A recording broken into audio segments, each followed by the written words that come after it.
morning, and welcome to Wednesdays with Darren and Cindy, where we bring you real conversation about things that affect our lives and the community. My name is Cindy Ward, And my name is Darren Powell. and we are going to be your host for our podcast. The nationwide average for divorce is around 51%. In the DOD wide, the average is almost 70%. So almost 7 out of 10 people who get married don't make it out with the person they came in with. I talk about these statistics a lot if you ever heard me speak. And the reason I do is because that's almost epidemic.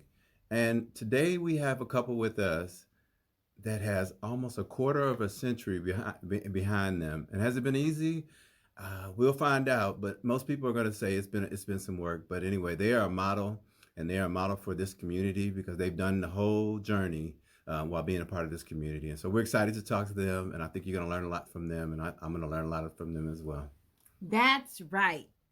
Today on Wednesdays with Darren and Cindy, we have Timothy Ward and myself, Lucinda Ward, who are going to be talking about our 24 years of marriage. That's right, audience, 24 years of marriage. So, Mr. Timothy Ward, we're going to have you just introduce yourself, and then I will introduce myself. Yes, Timothy Ward. I've been married to this beautiful lady almost this year, 25 years. We have 4 kids together, and it has not, Darren, been a good road, but we went right through it, and I'm enjoying it every step of the way. Yes, he's enjoying it every step of the way. My name is Lucinda Ward. Like he said, we've been married for 24 years, going on 25, 4 children with us.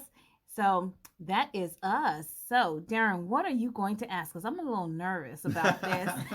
So, go ahead. Well, it's good. I get to ask all the questions this time, so this is fun. I ain't got to share, I'm the youngest child, so therefore, sharing wasn't one of my things, But anyway, having said that, let me ask a little bit more questions. I'm a little nosy and everything like that. But Tim, where are you from originally? I'm from Shreveport, Louisiana. Okay. Yes. And where are you from originally? I'm originally from Texas. I was born in Texas. Okay, good.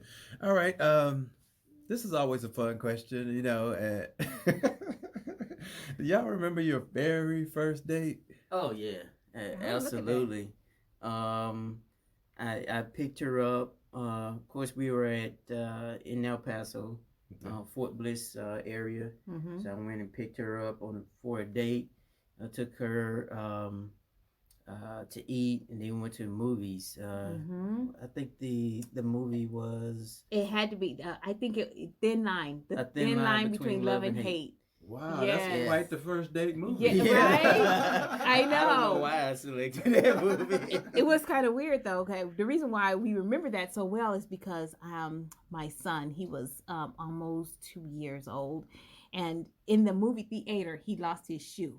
And I remember, like, that's a thin line right there because he lost his shoe, that one shoe. And I was proud because that's the very first time I brought some expensive shoes for my son that he lost. Yeah. But yeah, that's how I remember. Oh, okay. Wow, That was that our first first date is date. always kind of one of those things. How did y'all meet? I mean, how did y'all meet?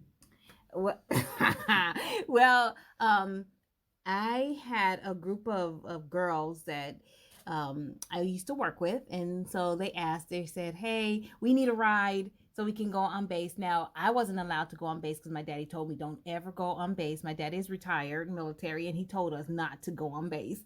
And so I didn't go on base. But this particular Sunday, she asked for a ride. She wanted to go on base because she wanted to go see Ward. And so I gave her a ride to go see Ward. So while we were at the barracks, my son had to use the restroom, and he came out, and he was in the hallway, and the rest is history. And actually, this is Ward that she was going to see. Yes. I'm glad this is audio. They Yeah. can really see my face right now. I'm like, Ward. I was thinking a hospital ward. No. Oh, Ward. Ward. This is Ward. Okay, Last name Ward. This is the one she wanted to go see. Oh, wow. What a story. All right. So one for both of y'all. How has your relationship evolved over the years? I think, of course, you have your immature stages. and you're trying to uh, get to know each other, and our communication was not that great. Because you're single, you've been single for a long time. Everybody wants to, oh, I can't wait till I get married. I can have that one person, but then you really just don't know what you're asking for. So when we first started, it wasn't a lot of arguing, anything like that. It was a lot of quiet moments because we were trying to fill each other out. To within the last 10 years, 10, 15 years, now we know how to sit down, communicate. Hey, I just want to put this out there. We usually say something like that. Hey, you kind of, made me upset today, to where it's, oh man, I didn't know I offended you. To where when we first started, that was non-existent. True. Okay. So That's so true. it really evolved that way. Communication, the way it evolved, yeah. I will caveat to that. The communication just got a whole lot better. Nice. They say communication, and well, I can tell you that as a therapist, the biggest reason why most couples are sitting across from me is because lack of communication. And you typically, when someone goes to see a counselor, it doesn't mean they're terrible people. It's just they don't know how to do just what you're saying, and a lot of times they need a third party to kind of help them create better communication skills and being able to get their feeling, because everybody's trying to get their needs met, but we just have ineffective ways of doing that. And a lot of it is what we brought into a relationship. True. And so, like you said, a lot of people are dreaming and fantasize about a marriage, but when you get in there, it's a lot of work. It's just like it's like parenting. It's like they didn't give us a rule book on this. We just got to get in there and figure it out. And so sometimes we make a lot of mistakes along the way. But that being said, was there a galvanizing moment in your relationship? That moment where y'all just kind of knew that y'all kind of you felt like you figured out marriage and sharing a life together? I know you said y'all got to a space where you could communicate, but was there a moment where you kind of just remember one day and said, I think I can do this, I would say yes. We were at Fort Hood, Texas. We were at Fort Hood, yes. And it was so rocky. It was within that 5 to 7 year mark or whatever of us being married. And it was so rocky. And I was like, if I got to look at him one more day, it is not going to be good. And I was being honest. And he was saying the same thing. He was just like, oh. But we looked at each other. It was one of those days where you just come to realize, I don't want another man raising my children. Right. Or I don't want to have to go through this dating game all over again. Right. And so I was just like, I think we can do this. All we gotta do, I just gotta let you know what really makes me mad. You know what I mean? So this, and this makes me mad, and this is, and don't talk about my snoring, because snoring don't make you mad. So that's off the table. But yeah, I would say that was my aha moment. Like, oh, we can do this. Like, it's either this or the children are gonna suffer. Right, and I caveat on that. It's one of those moments where, I think we were at a park at the time. The kids were playing, and we were just sitting there on a bench, and we just let everything out. We talked to each other, and we said, okay, now that that's out, let's move on. Nice. Yeah, and there was, of course, there was tears, there was a lot of emotions, but it's one of those that, hey, you got to put everything on the table. And the one thing about that, we never went back to that.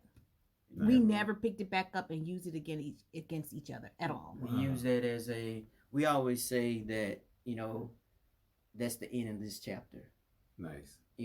Retired from the military, moving to a place, okay, let's close that book. Close it. But not forgetting the experiences and the things that we learned. If we see each other going down a path or whatever, hey, you remember? Oh, yeah, that's right. Yeah. And we just kind of remind each other, and we just kept it selling from that point. Nice. That being said, and I think you kind of answered this question, but maybe there's something else you can add to it. But it says, over the years, what do you feel are some of the biggest challenges that you guys have had a marriage and sharing a life together? And those are two different things. Marriage and sharing a life together. It's like marriage is just you're married, you committed, but sharing a life is living together. Finances and kids and all that kind of stuff like that. I think it's like we said earlier, the communication part, but it's a whole different ball game. Marriages within the military. Okay. That's good. That was a big challenge, because if you think about it, you have spouses that have different backgrounds, different demographics. Uh, they might have a degree, they have their own life. Now you're going to uproot them and take them to Japan or Korea, Germany, some other place, and they might not have a job. And so there's a stressor. So now that one person becomes that supporter, and it's if you don't have your finances together, now here comes another argument. And so when we started, of course, we was in Texas. The first place we went to Hawaii at that time was the most expensive place in the United States. Right. And I was a specialist at the time, making $24,000 to $25,000 a year. Wow. For a single person, it might be, okay. Right. But now you have a family, so of course you have incentives and stuff like that. So maybe you're right at $32,000. So you have kids, you're starting this career off, and so now we can't do certain things. So you have to really get creative. So I think that was one of the things is, communication, yes, but the factor of now is a marriage inside our military community. No, okay, good. So for me, I would say my biggest challenge was having to go from me being single to being married. I was a person that always thought everything was rainbows and, lollipops, and then I get into a marriage and I find out it really isn't, and I'm just like, why do I have to do with the gravy and biscuits and gravy? And I'm used to rainbows and lollipops, so it was a mind frame, having to change that mind frame of, I'm not by myself anymore. Everything is not going to be peaches and cream all the time. I have to really actually sit down and endure some things. I'm not a financial person, and I don't like talking about finances and stuff. So, the challenge was still having to listen to my husband tell me about the finances. I can spend money very well. But having him tell me about it and stuff, because now I have another person in the household. We're together now. So that was my biggest challenge. And like he said, the whole job issue, whoa. Yeah, I don't think we, as far as military is concerned, I don't think that it's highlighted enough how stressful it is for families to come in, especially young marriages, to come in and, oh, you brought me all the way over here, and I was at a law firm making six figures, and now you want me to go work at, nothing wrong with Burger King, but now you want me to go work at Burger King and it's only $9 an hour? Are you kidding me? So now here's this argument. So I don't think we stress enough about the stressors on marriages, especially in the military community. Yeah, that's a great caveat to the next question, and this is so with the quarter of a century. And I keep saying a quarter of a century because it sounds so good, but it sounds real fancy, But to that young couple, is there some tips that you might be able to give them? Some advice you might give them to kind of that you guys have learned over the years? I think one of the things you said, they kind of screamed at me as a therapist, is that you said, you guys don't look back, you look forward, and you're not like bringing up the past. And I find that so many people, when they get in an argument, if they haven't resolved these issues, they bring them back up again. So I think that's a great tip to give somebody. Is there anything else that you guys have learned over the years that might be a good tip for young couples that have to endure this military life, that have to just all the changes and be resilient and all that kind of stuff? Is there anything you can think of? And so, I would say another tip is to get involved. Once, you get married and things of that sort, get involved. Go to the local ACS and they can help you with parenting tips. They can help you get yourself involved in the community with volunteering, and help you with employment, which get your resume together. So the more you're involved, into your community, the better you are, you have that strong bond in your family as well as in your marriage.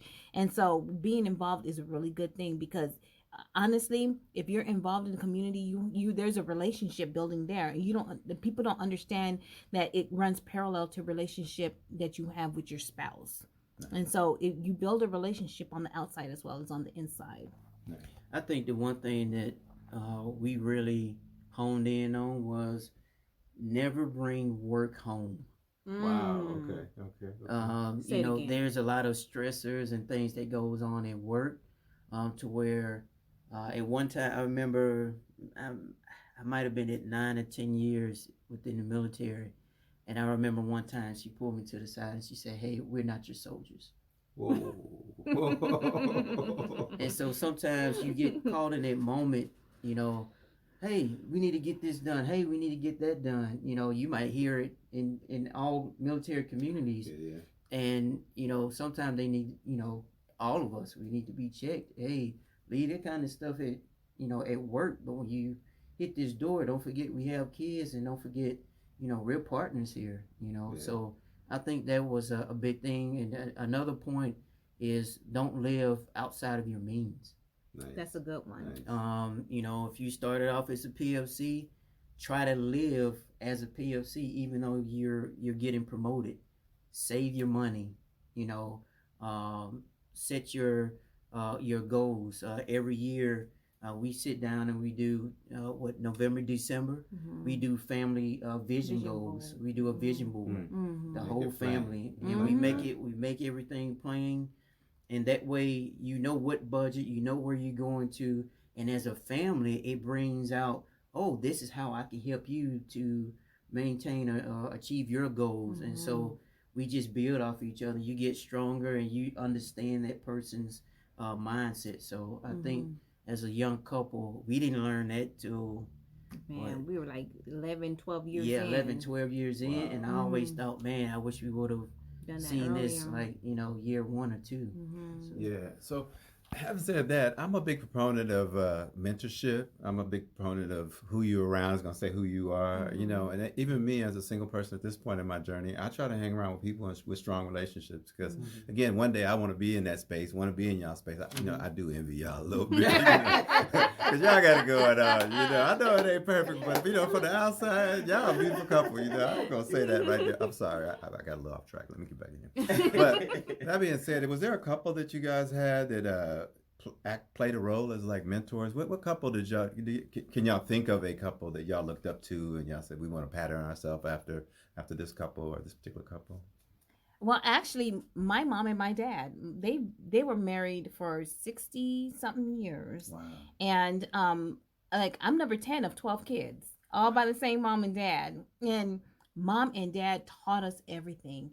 And they taught us how to be, a good woman, for the house. And my dad taught my brothers how to be, those good men, for their household. So I always saw that, and I'm always like, man, goals. That's goals right there, And so they made it so easy too because it was seen in the house every single day at every hour. They will love on each other. My mom will be cooking. My dad will come behind her, you know what I mean, and help her cook and things of that nature. So you're like, oh, they so cute. But then, us being kids, we're like, that's nasty. Stop, daddy. Ugh. That was managed. But it's just one of those things. So unfortunately, my mom had passed last year. So but that marriage that they had, that was something that I was like, yes, that's gonna be me. And to this day, my brothers and my sisters too, they say the same thing. Mom and dad gave us a great example. Nice foundation. Yeah. What about you? I think on my behalf, it was a multitude of people with, in the military actually, because even when I was single, they would invite you over. You can't go home, and you have these holidays, and you get a chance to see a snapshot of a different family each time someone invites you over. So all I did was just take, okay, this some pretty good stuff, and I would just put in my knapsack, each time. And so of course, back then you had the Cosby Show, you had you had all these different things. So you said, that's a good topic. It makes you think, hey, when I do get married, I want to put this in place. So I think what I learned and what she learned, we just brought together and said, hey, this will work for us, or it won't work for us. And then we just started building and shaping along the way. And it's been working so far. Yeah. Nice. Okay. Marriage, some people some people really take marriage for granted. A lot of times I sit across some people and I'm saying, man, I don't know if they're very serious. And we go back to our wedding vows. Sometimes that's just words, and a lot of people Mm-hmm. and other people say this was a real commitment, and it says, good or bad, to Mm-hmm. death do us part, and all that Right. kind of stuff like that. But what part of the marriage, I'm gonna say covenant, that do you guys value the most? Uh, Hmm. I'm gonna let you go first this time. What I value the most is I have a partner for life. Um, I have someone. We have this thing before we go to bed. We make each other laugh. Yeah, yeah. okay. That's what I value. She's just not my wife. She's my best friend. Okay. And we talk a lot. We talk just about everything, and it's no holds barred. When we go in the, in our chambers, our bedroom, we shut the door. We just talk about everything. How was the day and all that, so the kids don't get a chance to see, if you're upset or anything like that, and you get a chance to. I value just being able to openly communicate how I feel, how my day really was.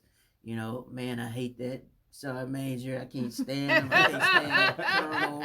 Whatever the case may be, Yeah. I'm actually able to just let it all out, and that's what I value about it. I think mine would be the till death do us part, because I like Tim said, I have a partner for life. I don't have to go out there and look for anybody else. He puts up with all of everything that I may have, from you know what I mean, my attitude to everything else. So I'm just like, that's what I value the most. That till death do us part. Yeah, they say ride or die. Right. Right or I am not ride or die. I'll explain that to you guys later. I'm sorry. I got a little comfortable. It's kind of like you start thinking about it, you get fearful. You're like, man, do I really want to start over and do this all over again? Mm-hmm. So you start getting into that mentality. You're like, now I have to. We always tell each other, you're on the training. I'm training you to be the best wife. You're training me to be the best husband. Mm-hmm. So we're used to each other, but we're grinding everything out. So it's like, will I meet somebody better than her? What's the odds? Yeah. And when you start thinking like that, you're like, nah, I don't want to do this. Well, I can answer that. You're not. You won't meet nobody better. Thank you yeah. for clearing that up. I just want to let you know. We don't have to deal with that one no more. That was good. Okay. Last question. This has been so fun. When talking about romance and the in love euphoria, that a lot of people deal with, that feeling, that emotional piece, and everything that typically fades over the years. Could you tell our listeners, is there any magic to still dating your wife? And I see y'all walking off base, looking like y'all get ready to go to dinner or something like that. I'd be like, okay. I said, I see them. They over here all dressed up on date night and everything. I said, that's cool. Still having healthy, intimate life, and still openly showing, displaying and showing affection. Is there any magic to that? Any secret? I think it's how you have to think about how are you going to impact your spouse. You worked so hard to get her, so how am I going to keep her? Okay. So I just started thinking about, I know the things that she loves, but how can I add on to it? Okay. Of course, with guys, we don't like, walking in parks and smelling roses and all that kind of stuff. We don't like that kind of stuff, but she does. So it means a lot, to her that I do those type of things. And so I always say, hey, I'm the best man for you. Nobody will ever replace me. You have to have that mentality. Mm-hmm. So and I'm always thinking what other type of wood I can put on this fire, and bring things into a better area, because we're getting older. Your body's gonna change. So when you look at her, or she's looking at me, our bodies are going to change. So it has to go deeper than the outside. So it has to be the inside. So. Okay, good. That's awesome. Well, just so everybody knows, I only knew him for 2 months and we got married. Right. So we did not know each other long. It was 2 months and we got married. And the reason why, he said with his mouth, I'm gonna marry you, and then I'll date you the rest of my life. So yeah, so I said, okay, I can take that. I can deal with that. So we got married after 2 months, and we've been dating, and so that's how we keep keeping that fire lit, and that's why we just keep, everything just keeps coming, into fruition, because it's a whole date night all over again, all over again, all over again. So Wow, that's amazing. Well, I could sit here and talk about this forever, but we have come to the end of our show, and wow, this has been rich. This has been really rich, and I'm sure it's going to help somebody, and I'm sure this is for somebody. And so I thank Cindy and I thank Tim for being so vulnerable, so comfortable, and so open to share their story. Again, they didn't say it was perfect. They didn't say it was easy, but they said it was well worth it. And at the end of the day, I think this is just so important. And I just pray that maybe somebody's life or marriage will be changed by what they had to say today. And the hope is that you go take this information serious and do something with it, and that we won't be a part of these statistics. Because if we can change that 7%, 7 out of 10 to 5 out of 10, I think we did our job. And so, thank you, Tim, thank you, Cindy, and we're looking forward to talking to y'all next week. Thank you. you. thank you, everyone.